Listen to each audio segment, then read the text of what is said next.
Hello, my name is DC. I'll be giving a match analysis for Nigeria versus Tanzania. We'll be heading on to one of the, I don't know. Anyway, let's just say we'll be checking out this chance, all right? All right, so he loses the ball, overpowered by Lookman. At this point, it's manageable. One, two, three, four, five, and six. The only thing that I'm worried about is this gap. It's very big. You might say, no, it's a small gap. There's no one marking him. I mean, is that it's just this is slightly better? No, it's still worse. It's still bad. I mean, he should definitely be closer. He should be more tucked in. He doesn't really have to worry about him because the ball has to travel, and by the time he's traveling, he'll probably be back in position. Not back into position, but he'll be in a much more favorable position to get the ball if it does gets played there. All right, he gets the ball, Lookman, and look at that. Why is he so far away? He should really be closer so that he can either cut out the pass or just make it unfavorable. What do I mean by that? What I mean by that is by sometimes just standing in front of the player just makes it that harder. The ball can still be played, but in the person that's playing the pass, in their mind, they know that it's probably going to get intercepted or it's a very unlikely pass to be received. And it's a nice little ball that he plays. I mean, this is just too much of a gap. They really should have been closer. And very surprising, at least at this point, they're closer together. This is what should have been happening, not this. You know what I like about the keeper? He makes a decision. What do you mean he makes a decision? He decides to go down. I think this is similar to the other one for our goalkeeper in Zambia versus Mali. He went down to the other side, and then the player just hit high and then the player just went high. But at this point, he reads the movement, and then he knows that he is going to slot it underneath, and he dives early. He dives very early and then he saves it. So that's very good goalkeeping. Look at that. He's made his decision and it works out. That's really good goalkeeping there. Okay, let's head on to the 55th second. All right. Boys played. Ozyman. And you know, it's a funny thing where the person that's running will look behind, and by the time the ball has already been played. Something like that. The ball would have already been played. It's one of those things whereby you really have to learn to keep your pace. And I think seeing his teammate in the position that he is, should be going to cover for him, just moving slightly behind. I hope he doesn't slow down his pace. And he slows down his pace. And that's a really good ball. Allows Ozyman to sprint through. But like I was saying, by the time he's looking, the ball is played, he's already behind the ball. This goalkeeper is very good. Look at how active he is. He knows he's the only one left. He rushes out. And then here, the ball gets caught under his feet. Because as you can see, he takes a touch, but the ball is still somewhat under him or behind him. You see here, at this point, you would want the ball to probably be here. He should have taken a bigger touch, or probably even just here, so that he can take the next big steps and slot it behind goal. But he doesn't. The touch is too close to him, and because of that, he has to take a few extra steps, not touches, to settle himself. And by the time he shoots, it's not hit with power, and he can recover. But if he took it wider, he would have been in a better position and could have hit it with much more power. All right, let's head on to the next goal. So this stems from the corner kick, and it's funny. He starts it. Okay. It starts short. No problem there, but this is a problem. I mean, okay, you're better off doing one thing. What I mean by that is simply pressure him. He's going to pass.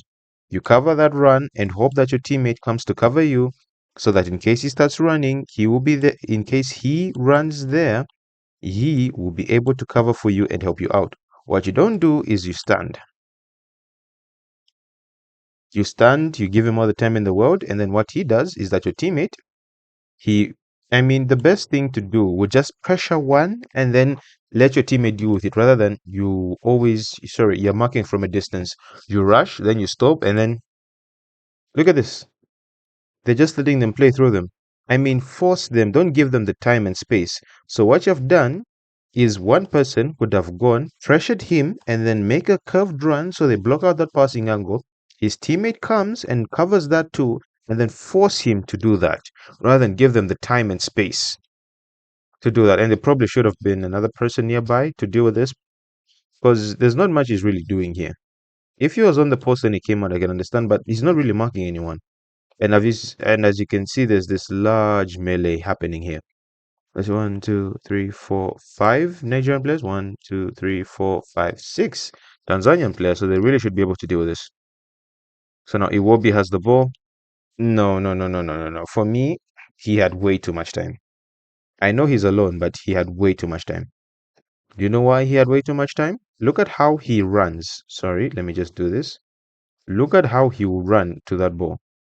Let me just press this. Look how he run. Okay, Iwobi, look. He's jogging. Iwobi has enough time to trap, to trap the ball, look up, and yeah, and look, he even knows that he's not going to get this. And this melee here is confusing. So let me show you who's marking and who's not marking. He's not marking anyone. Oh, sorry, no, sorry. Okay, to be honest, they did a terrible job. They didn't do much of a good job when it came to rushing out to mark people. So let me show you who's actually marking.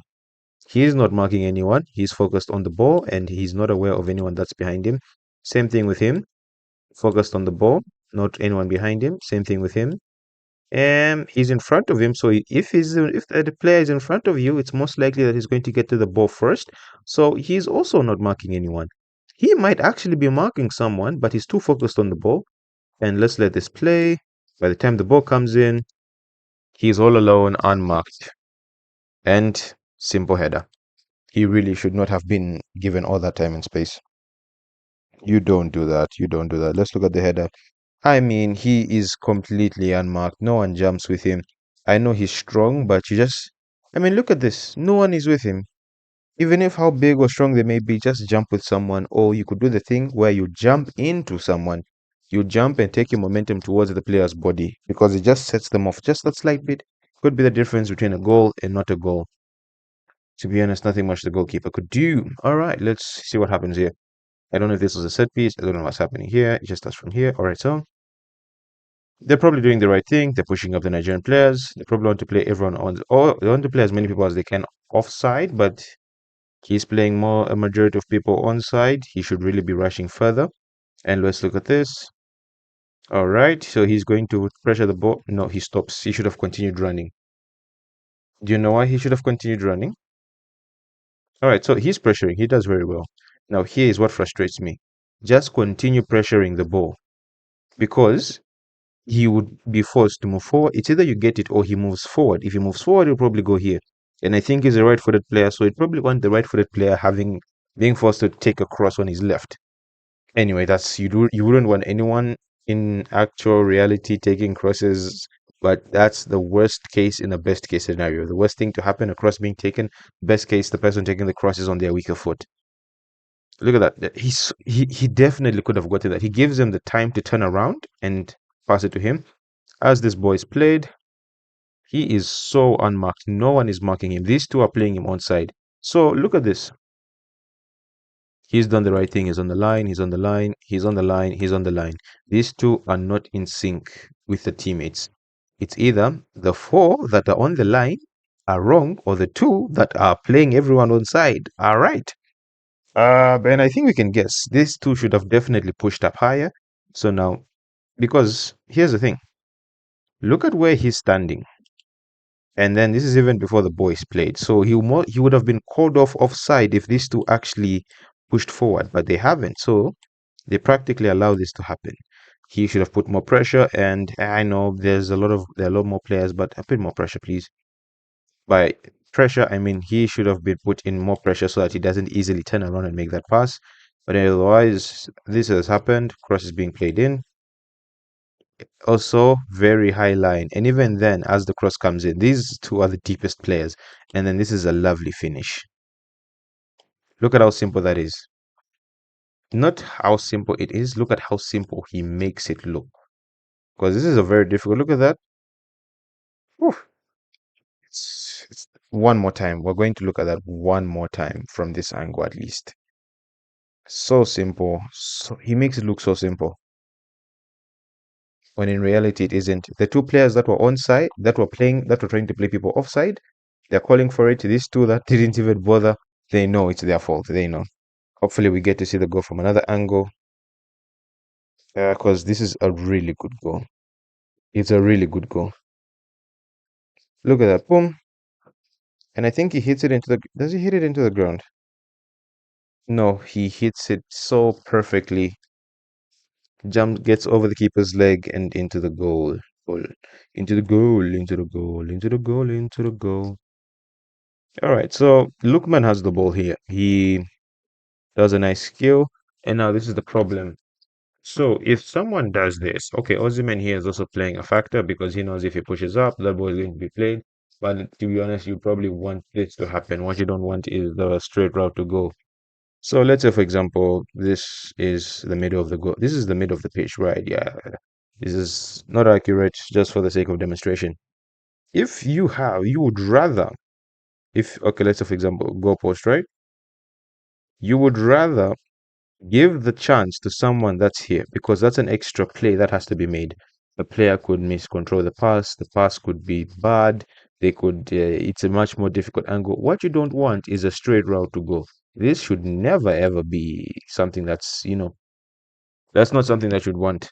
And now, one thing I've noticed sometimes is that a team that is defending deep, these are times whereby you have to push. By push, I mean pressure the ball. So instead of them pressuring the ball, immediately he does that dummy, everyone starts moving backwards. And this is bad because you're giving the person space. And also, another thing I'd like to note about the keeper's positioning for me, it's a bit strange. Oh, sorry, my bad. So you take it. So now everyone is okay. This is so obvious now.